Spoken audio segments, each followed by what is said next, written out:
चलिए दोस्तों, हम पहला अध्याय शुरू करते हैं। Indian polity and constitution. तो भारतीय राजनीति किसे बोलते हैं? संविधान के नियमों को लागू करने का व्यवहारिक स्वरूप को हम भारतीय राजनीति बोलते हैं। ठीक है।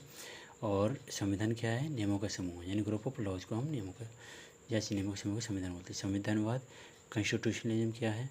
सुपरमेसी ऑफ लॉ, विधि की सर्वोच्चता, limited government and arbitrary rule. ठीक है। मनमाना व्यवहार नहीं होना, ये संविधानवाद है। यानी संविधान हमारा क्या कहता है? प्रस्तावना की भाषा का स्रोत कहाँ से है? ऑस्ट्रेलिया से। आधार क्या है? Object resolution by JL Nehru, 13 दिसंबर 1946 में ये इसने आधार रखा था।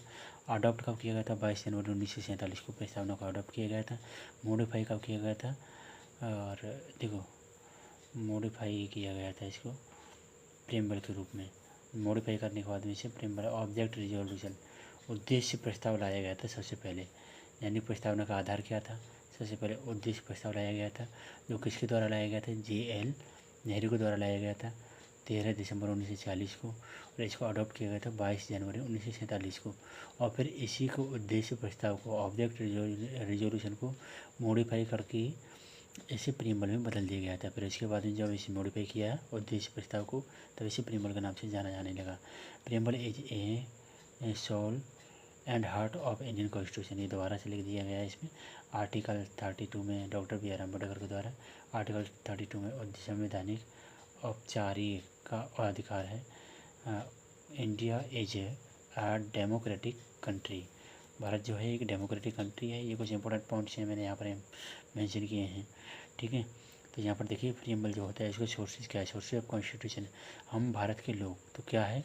जनता में निहित है, यानी कि हम भारत के लोग। इस तरह से ये प्रीएम्बल का सोर्सेज होता है। प्रीएम्बल में स्टार्टिंग में लिखा होता है ना, we the people of India, वही इसका सोर्सेज है।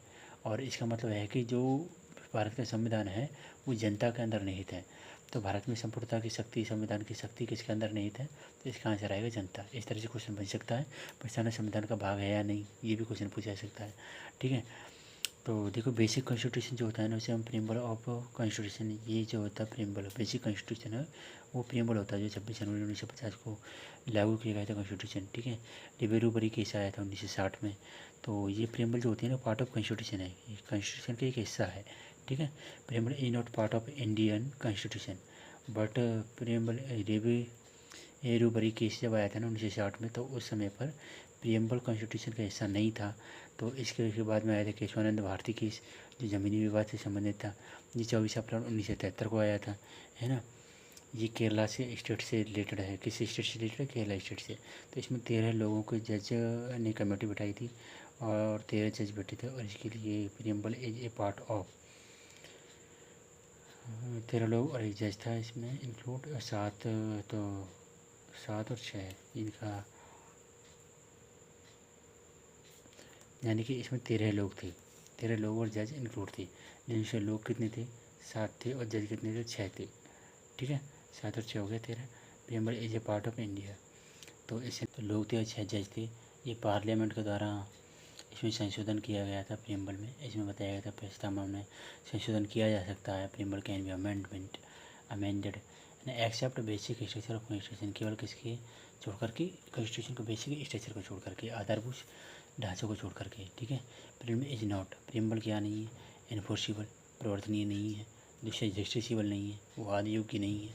और तीसरा है बाउंडेड, बाध्यकारी नहीं है। बट जस्टिसेबल कहाँ नहीं है? Not for case in court, court में केस के लिए नहीं। कोर्ट डज नॉट प्रीएम्बल, है ना। कोर्ट प्रीएम्बल में कोई हस्तक्षेप नहीं कर सकता है। प्रीएम्बल इज नॉट, है ना। बट प्रीएम्बल, लेकिन इसके बावजूद भी प्रीएम्बल क्या है? महत्वपूर्ण एवं उपयोगी है। सरकार के उद्देश्यों की व्याख्या करता है। संविधान को न्यायिक अर्थ में सहायता प्रदान करता है। ठीक है। सबसे बड़ा लोकतंत्र देश कौन सा है? अगर आपसे क्वेश्चन बन जाए तो यह है इंडिया। ठीक है। गोलकनाथ के 1967 में आया था। इसकी प्रस्तावना क्या है? संविधान की मूल आत्मा, बेसिक सोल ऑफ कॉन्स्टिट्यूशन। तो प्रस्तावना को बताया गया था इसमें। ठीक है। गोलकनाथ के 1967 में आया था। उसने प्रस्तावना को संविधान की मूल आत्मा बताया था, बेसिक सोल ऑफ कॉन्स्टिट्यूशन। ठीक है। जितने भी किसी प्रीएम्बल से रिलेटेड आए हैं ना, उन सबको याद रख लेना है। ठीक है। एक तो केशवानंद भारती केस आया था, एक बरोवेरी केस आया था, दूसरे गोलकनाथ केस आया था 1967 में, केशवानंद भारती केस आया था 1973 में। ठीक है। इसने क्या हुआ था?